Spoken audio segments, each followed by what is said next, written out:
लेकिन आज शहजादे के फिलोसोफर ने इतनी बड़ी गाली दी है जिसने मुझ में गुस्सा भर दिया कि इस देश में कौन किस रंग का है, कौन किस भूभाग का है।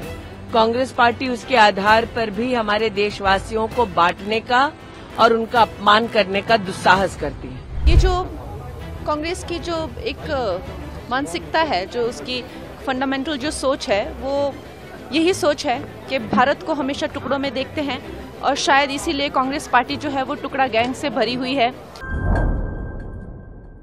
Following widespread condemnation for his racist remarks about citizens of India, Congress's overseas chief Sam Pitroda tendered his resignation on Wednesday evening, which was subsequently accepted by Congress President Mallikarjun Kharge. The resignation came after Pitroda, widely known for mentoring Congress leader Rahul Gandhi, left the old but not so grand party in embarrassment, landing them in severe trouble as he targeted the citizens, dividing them based on caste, creed and colour.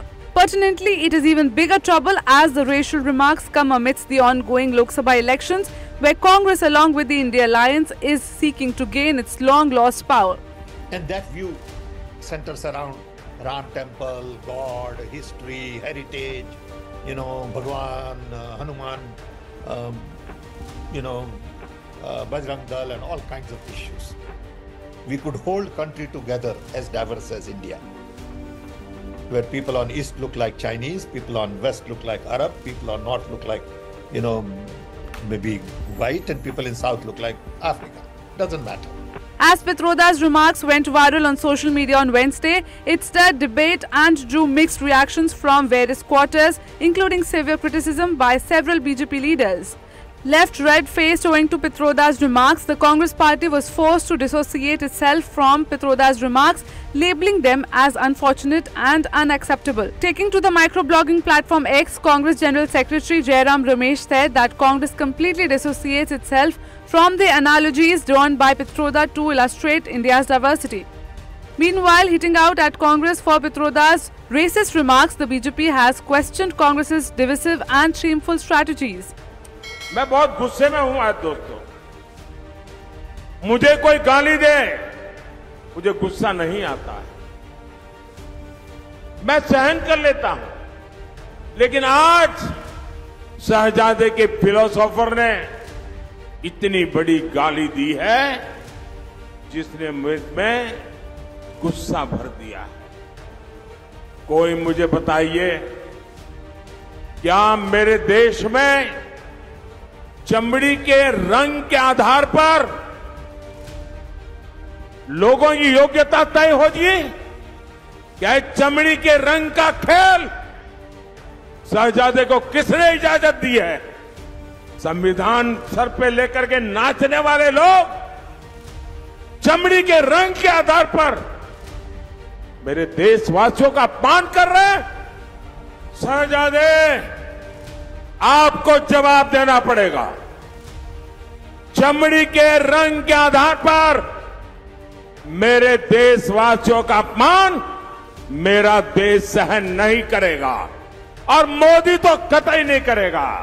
आज मुझे पता चला कि America में ये शहजादे के uncle रहते हैं। ये शहजादे के अंकल वो उनका फिलोसोफर एंड गाइड है। और जैसे क्रिकेट में आजकल थर्ड एम्पायर होता है ना, कोई कंफ्यूजन हो तो थर्ड एम्पायर को पूछते हैं, और वैसे ही ये शहजादे ये थर्ड प्लेयर को कंफ्यूजन होते हैं तो सलाह लेते हैं। ये शहजादे के फिलोसोफर एंड गाइड अंकल ने बड़ा रहस्य खोला है।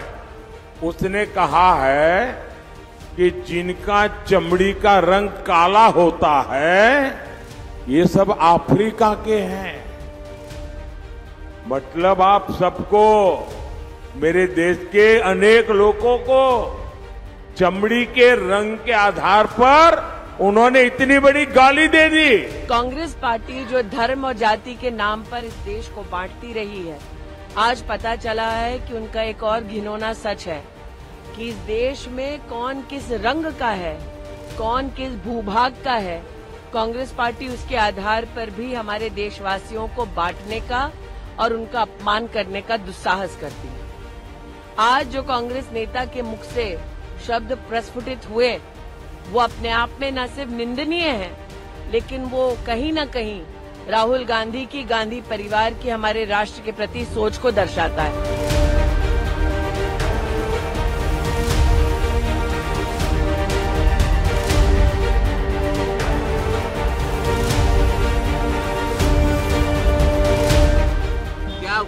अब सैम पित्रोदा भारत को क्या समझते हैं, ये तो बार बार स्पष्ट हो रहा है कि वो फेलियर हैं, देश को नहीं समझते, राहुल गांधी के एडवाइजर हैं। अब मैं समझ गया कि राहुल गांधी इस तरह से अनाप शनाप क्यों बोलते हैं, इस पर क्या टिप्पणी की जाए।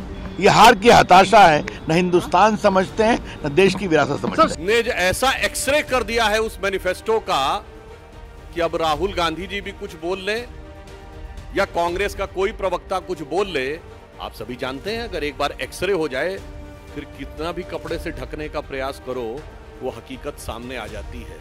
तो वो हकीकत अब पूरी तरीके से खुलकर सामने आ गई।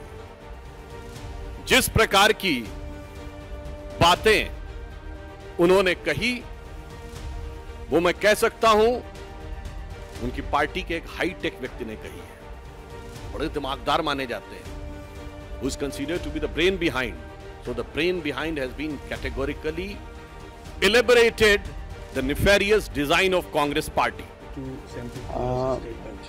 ऐसा है, आज मैंने स्टेटमेंट देखा ये सैम पित्रोदा का, कैसा व्यक्ति है पता नहीं है। उन्होंने बोला कि नॉर्थ ईस्ट का लोगों को चाइनीज जैसा देखता है। मेरा चेहरा मैंने आईना में देखा और मैंने ही मेरा पता चला कि मुझको असमीज जैसा लगता है, मुझको इंडियन जैसा लगता है, कोई तरफ से मुझको चाइनीज जैसा नहीं दिखता है।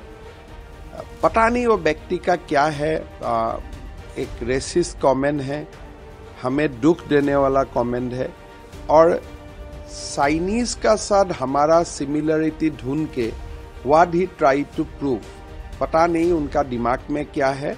लेकिन एक बात जरूर है, राहुल गांधी का एरे गेरे में जो भी लोग रहता है उनका जो नॉर्थ ईस्ट का ऊपर जो उनका दृष्टि है या नॉर्थ ईस्ट को जो देखने का जो उनका तरीका है ये बहुत ही गलत है। राहुल गांधी और उनका जो एरे गेरे में लोग रहता है नॉर्थ ईस्ट को इंसल्ट करते ही रहते हैं।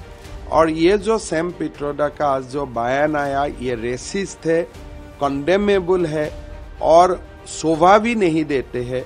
और मैं सैम पित्रोदा को बोलना चाहता हूं कि आप कभी नॉर्थ ईस्ट में आए नहीं आए पता नहीं, बट नॉर्थ ईस्ट का लोग जो है हम लोग प्राउड इंडियन है।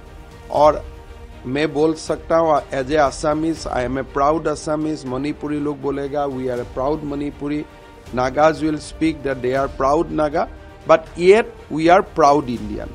ये जो कांग्रेस की जो एक मानसिकता है, जो उसकी फंडामेंटल जो सोच है वो यही सोच है कि भारत को हमेशा टुकड़ों में देखते हैं और शायद इसीलिए कांग्रेस पार्टी जो है वो टुकड़ा गैंग से भरी हुई है। और इतनी भद्दी बात कहना, हमारी जो सिविलाइजेशन है वो ओल्डेस्ट सिविलाइजेशन है। बनारस को ऐसी सिटी बताया जाता है कि जो विश्व की सबसे पुरानी संस्कृति है। तो ये भी तो हो सकता है कि भारत के डीएनए सब वर्ल्ड में ट्रैवल किए हों। ऐसा क्यों, भारत की अपनी हमेशा कोई आइडेंटिटी क्यों नहीं हो सकती? हम ये गुलामी के चिन्ह से कब निकलेंगे? Just because Rahul Gandhi Italian है तो इसलिए हम सब पे ये थोप दिया गया है। कोई जो साउथ इंडियन से है वो अफ्रीकन है, कोई अरब है, किस लिए? क्योंकि सोनिया गांधी और राहुल गांधी और प्रियंका गांधी इटालियन, उनकी जो बेसिक डीएनए है वो इटालियन है, इसीलिए वो सारे भारतवर्ष पे किसी तरह की अंतर्राष्ट्रीय एक आइडेंटिटी थोप रहे हैं। I think he should chill, क्योंकि सैम अंकल जो हैं वो जिस तरह से सारे समस्त भारतवासियों को उन्होंने नीचा दिखाने की कोशिश की है, किसी को अफ्रीकन, किसी को अरब, किसी को चाइनीज़ बोलकर, वो बहुत ही आई थिंक निंदनीय है। Pertinently, last month as well, Pitroda had landed the Congress party in trouble after Rahul Gandhi's advisor suggested a US-like inheritance tax system to be implemented in India. The remark drew condemnation from PM Narendra Modi, who hit back at Congress, emphasizing that the party's mantra is Congress की लूट, जिंदगी के साथ भी, जिंदगी के बाद भी। कांग्रेस की लूट,